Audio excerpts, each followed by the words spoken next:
Chers compagnons, cela fait 6 ans que j'ai renoncé à ma petite personne et à mes rêves pour me consacrer entièrement à la lutte pour l'émancipation et l'épanouissement des masses opprimées. Je n'étais encore qu'un pauvre adolescent que la misère et l'injustice sociale ont façonné. Je n'avais aucune expérience de lutte collective, sinon que celle qu'avec d'autres majors généraux, nous menâmes pour la satisfaction des revendications des enseignants et la reprise des cours en 2013. Je savais au moment où je prenais cette décision, le chemin sera long et pénible. Je savais qu'il me faudra marcher sur des épines, des tassons de bouteilles et des aiguilles, ce qui naturellement ne manqua pas. J'ai vécu durant toutes ces années, d'effroyables choses. J'ai été matraqué, blessé, poursuivi, agressé, agrippé, détenu, humilié et persécuté sous toutes ses formes. Les ennemis du progrès ont tenté à plusieurs reprises de me supprimer, mais le Très Saint-Père et les ancêtres ont veillé à toutes ces occasions sur moi. Des gens ont cru qu'à force de recevoir des coups et d'être persécuté, j'allais rebrousser chemin. Mais que nenni.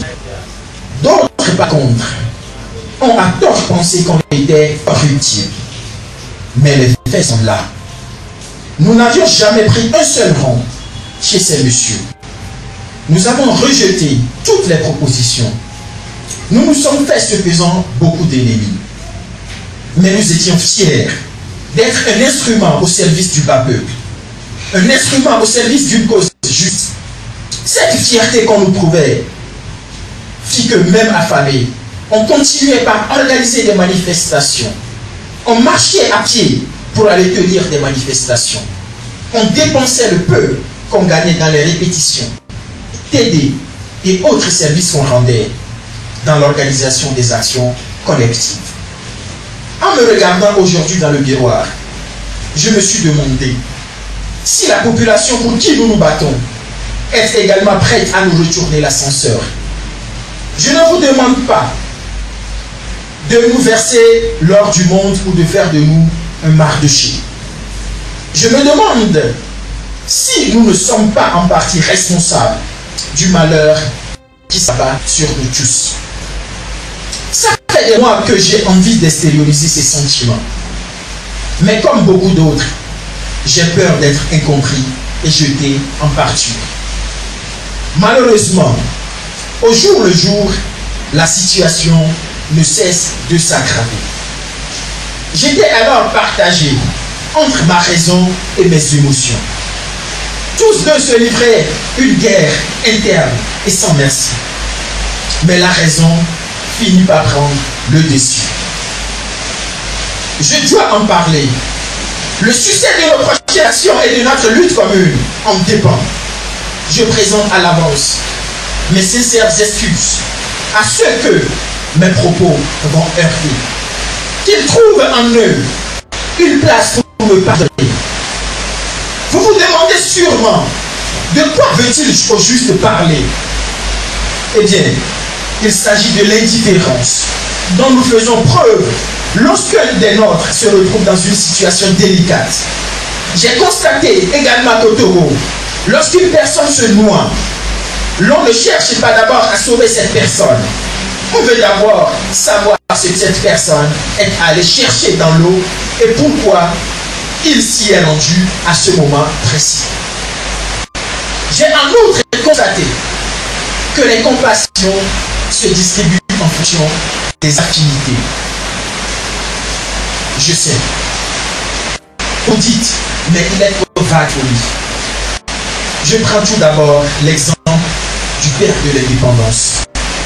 Lorsqu'il fut ignominieusement abattu, personne, je dis bien personne, n'organisa une petite manifestation pour réclamer justice et exiger que ces assassins soient convenablement châtiés.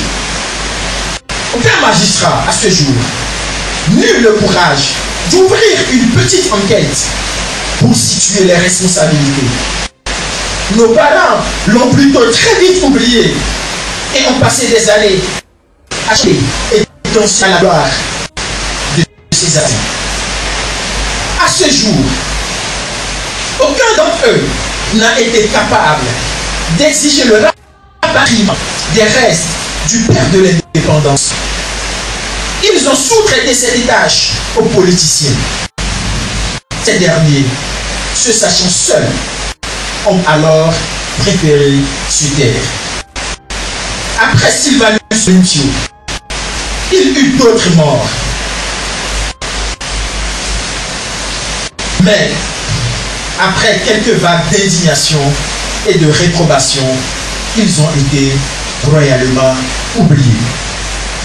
Les compagnons tués et jetés dans la lagune de Bègue, suffoqués à Faujaté en 2005, le colonel TP, Tavio Amoren, Djamba Boukari, Timae Onsel, Douti, Zoumeke Jojo, Moufilou et tous les autres qui ont été assassinés pour avoir pris le parti du bas peuple ont été tous oubliés, non pas par le pouvoir, mais par nous.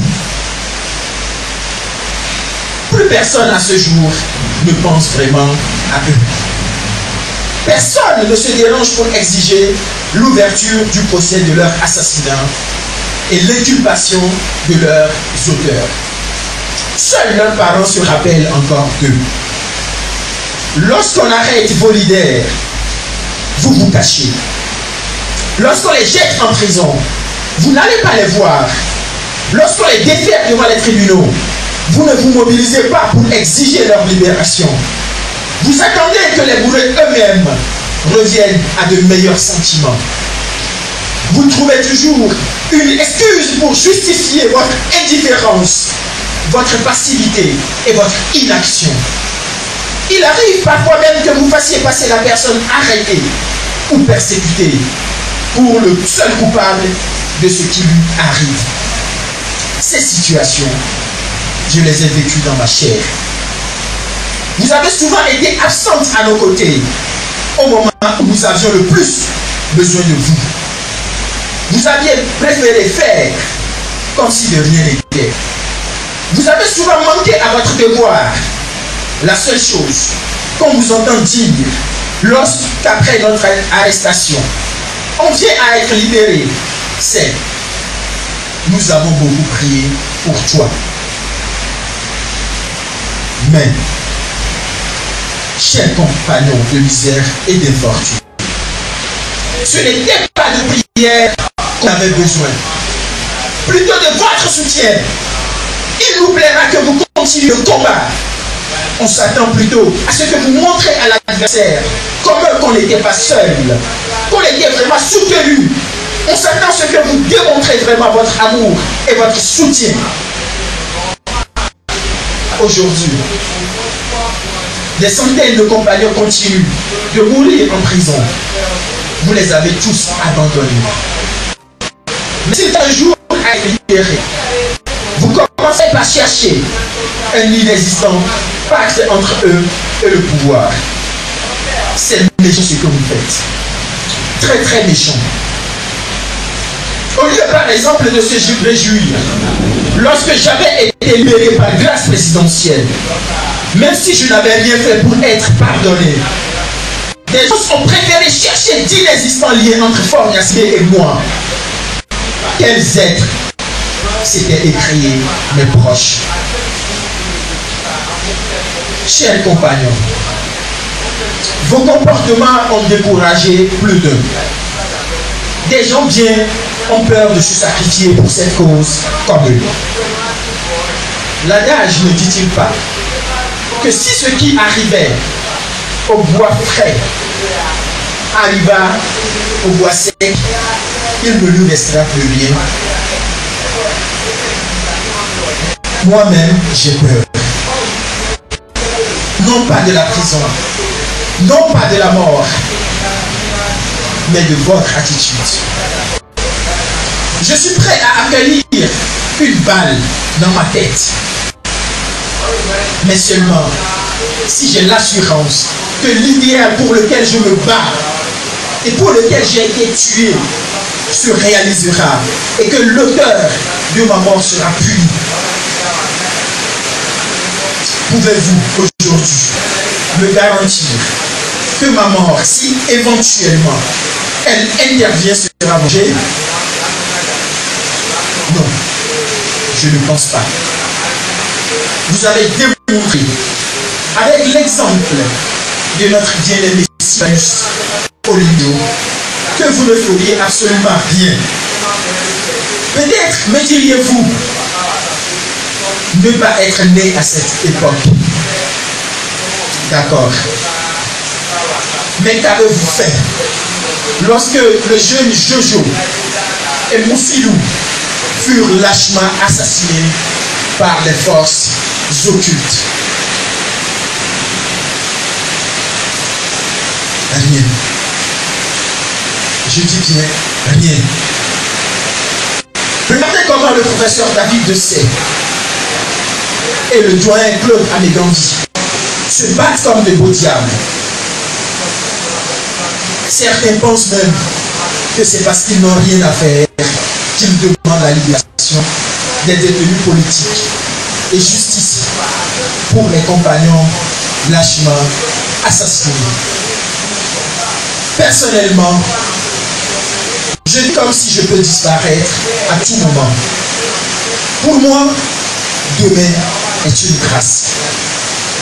Si je ne fuis pas, c'est parce que je sais très bien qu'il n'y a nulle part où je pourrais aller sans qu'il ne me retrouve.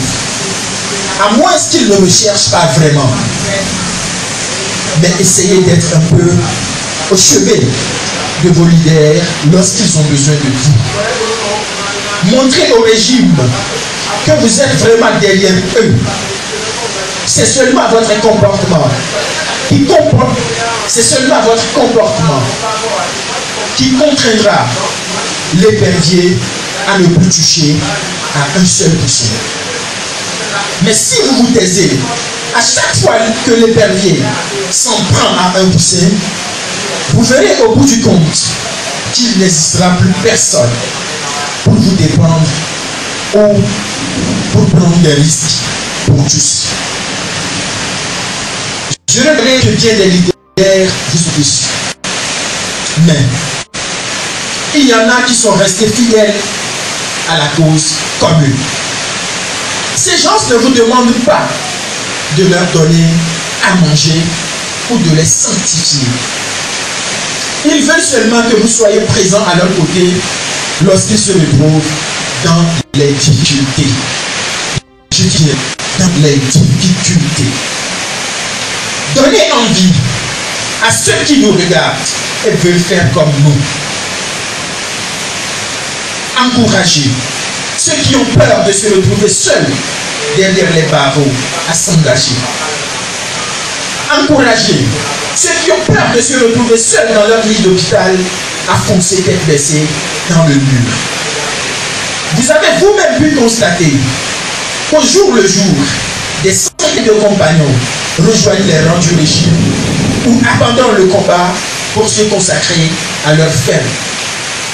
Ce n'est pas seulement parce qu'ils aiment trop l'argent ou sont trop lâches qu'ils font ce choix, mais souvent à cause de notre indifférence, de notre méchanceté et de nos contradictions.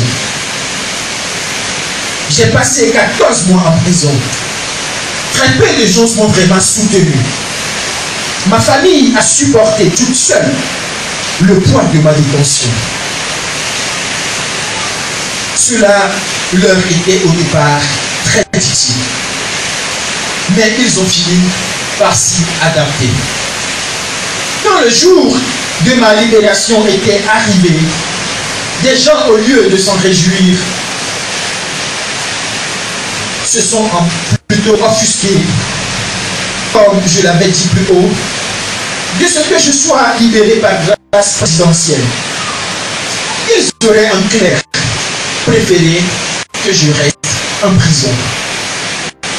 De tels agissements font réfléchir, et pour ceux qui n'ont pas des convictions aussi fortes, à aller se montrer à la table du dictateur ou à lâcher prise. Pensez-y.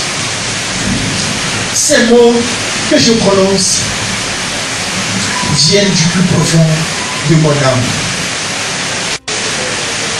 Donnez-nous envie de continuer. Le jour où l'indifférence et la passivité céderont le pas à l'action et à la solidarité, presque tous seront candidats à la prison et à la mort. Le 27 avril, je marcherai de Lomé pour aller me recueillir sur la tombe du père de l'indépendance. Je précise bien, je marcherai de Lomé jusqu'au cimetière où le père de l'indépendance a été enterré. Je parviens du pays. J'ose croire qu'au moins 1000 compagnons de lutte m'attendront là avant mon arrivée. Pour la manifestation du 1er mai, au carrefour des Gonds, j'y reviendrai. Général Poli Sati.